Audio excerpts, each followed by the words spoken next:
নমস্কার বন্ধুরা, সকলকে আমার চ্যানেলে স্বাগত। গত 16ই মে 2025 মহামান্য সুপ্রিম কোর্টের তরফ থেকে রাজ্যের সমস্ত ধরনের সরকারি কর্মচারী এবং সমস্ত ধরনের পেনশনার এবং ফ্যামিলি পেনশনারদের পঞ্চম বেতন কমিশনের অন্তর্গত 25% ডিয়ারনেস অ্যালাউন্সের এরিয়ার প্রদান করার জন্য রাজ্যকে নির্দেশ দেওয়া হয়।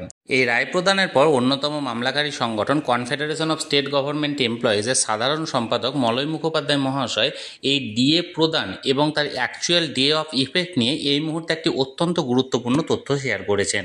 কি বলেছেন মলয়বাবু, আজকের ভিডিওতে আমরা বিস্তারিতভাবে আলোচনা করব।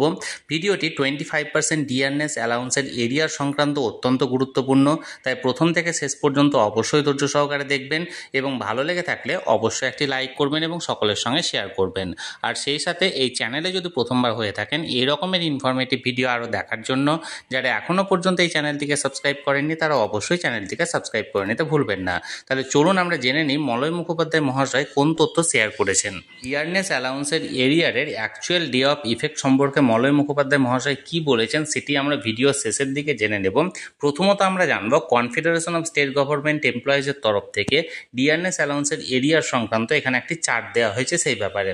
দেখুন এখানে যে চার্টটি দেওয়া হয়েছে সেই চার্টে এখানে বলা হয়েছে বাম সরকারের দেওয়া পঞ্চম বেতন কমিশনের ডিএ, অর্থাৎ বাম সরকারের তরফ থেকে যে ডিয়ারনেস অ্যালাউন্স দেওয়া হয়েছিল সে ব্যাপারে এখানে ডিটেলস দেওয়া হয়েছে। দেখুন 1/4/8 দেওয়া হয়েছিল 2%, 1/6/2008 দেওয়া হয়েছিল 4%, 1/11/2008 3%, 1/3/2009 3%, 1/4/2009 4%, 1/12/2009 6%, 1/4/2010 5% এবং 1/12/2010 8%, অর্থাৎ মোট 35%। এবার তৃণমূল ক্ষমতায় আসার পর অর্থাৎ তৃণমূল সরকার ক্ষমতায় আসার পর দেওয়া ডিএর পরিমাণ দেখুন 1/1/2012-তে 10%, 1/1/13-তে 7%, 1/1/14-তে 6%, 1/1/15-তে 7%, 1/1/2016-তে 10%, 1/1/17-তে 10%, 1/1/18-তে 15% এবং 1/1/19-এ 25%। এবং এখানে মোট 8 বছরে দেওয়া হয়েছিল 12 কিস্তি বা 90% ডিয়ারনেস অ্যালাউন্স। অর্থাৎ এখানে যেটা বলা হয়েছে সেটা হচ্ছে 1/4/2008 থেকে 1/4/9 পর্যন্ত এই 5 কিস্তি ডিএ বা 16% ডিএ রোপা 2009 মোতাবেক বকেয়ার ডিএ দাবিতে নেই। অর্থাৎ যে কেসটা করা হয়েছিল আমরা প্রথম থেকে বলে আসছিলাম যে 1/4/2008 থেকে এফেক্ট হবে, সেই এফেক্টের ব্যাপারে এখানে কিন্তু মলয় মুখোপাধ্যায় মহাশয় যেটা বলছেন সেটা হচ্ছে রোপা 2009 মোতাবেক অনুযায়ী 1/4/8 থেকে 1/4/9 এই 1 বছরের যে ডিয়ারনেস অ্যালাউন্স বা এই 16% এরিয়ার কিন্তু এখানে কোনো দাবি নেই। এবার দেখুন এখানে কি বলা হয়েছে যে তারা 1/4/8 থেকে 1/12/2010 পর্যন্ত মোট 8 কিস্তি বা 35% ডিএ নিয়ে বিদায় নিয়েছিলেন।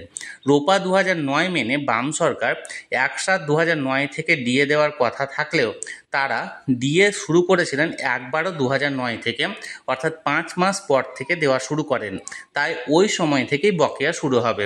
অর্থাৎ অ্যাকচুয়ালি যে বকেয়াটা আমরা এর আগে যে তথ্যগুলো পেয়েছিলাম সেই তথ্যের উপর ভিত্তি করে আমরা বলেছিলাম যে 1/4/2008 থেকে বকেয়াটা শুরু হতে পারে বা বকেয়াটা পাওয়া যেতে পারে। কিন্তু এখানে অন্যতম মামলাকারী সংগঠন কনফেডারেশন অফ স্টেট গভর্নমেন্ট এমপ্লয়িজের সাধারণ সম্পাদক মলয় মুখোপাধ্যায় মহাশয় যে চিত্রটা আমাদেরকে শেয়ার করেছেন সেই চিত্র অনুযায়ী দেখা যাচ্ছে যে 1/12/2009 থেকে এই ডিয়ারনেস অ্যালাউন্সের এরিয়াটি শুরু হওয়ার সম্ভাবনা রয়েছে। এখন কোন তারিখ থেকে অর্থাৎ কোন ডেট থেকে ইফেক্ট হচ্ছে সেটা তো গভর্নমেন্টের যে গেজেট নোটিফিকেশন সেটা না জারি হওয়া পর্যন্ত আমরা বুঝতে পারছি না। গেজেট নোটিফিকেশন জারি হওয়া মাত্রই সেটা তৎক্ষণাৎ সেটা ভিডিওর মাধ্যমে আপনাদের সঙ্গে শেয়ার করে দেওয়া হবে। তাহলে বন্ধুরা, কনফেডারেশন অফ স্টেট গভর্নমেন্ট এমপ্লয়িজের সাধারণ সম্পাদক মলয় মুখোপাধ্যায় মহাশয় পঞ্চম বেতন কমিশনের আন্ডারে যে 25% ডিয়ারনেস অ্যালাউন্সের এরিয়ার পাওয়ার কথা ছিল সেই এরিয়ারের ডে অফ ইফেক্ট অর্থাৎ কবে থেকে এই এরিয়ারটি কার্যকরী হতে চলেছে সেই সম্পর্কে যে আপডেটেড তথ্য সেটি আমাদেরকে শেয়ার করেছিলেন, সেই নিয়ে আজকের ভিডিওতে আমি বিস্তারিত জানানোর চেষ্টা করলাম। আপনাদের যদি এই বিষয়ে কোনো প্রশ্ন থাকে অবশ্যই কমেন্ট করুন, আর ভিডিওটি ভালো লেগে থাকলে অবশ্যই একটি লাইক করুন এবং সকলের সঙ্গে শেয়ার করুন। আর সেই সাথে এই চ্যানেলে যদি প্রথমবার হয়ে থাকেন এই রকমের ইনফরমেটিভ ভিডিও আরও দেখার জন্য যারা এখনও পর্যন্ত এই চ্যানেলটিকে সাবস্ক্রাইব করেননি তারা অবশ্যই চ্যানেলটিকে সাবস্ক্রাইব করে রাখুন। ধন্যবাদ, দেখা হচ্ছে পরের ভিডিওতে।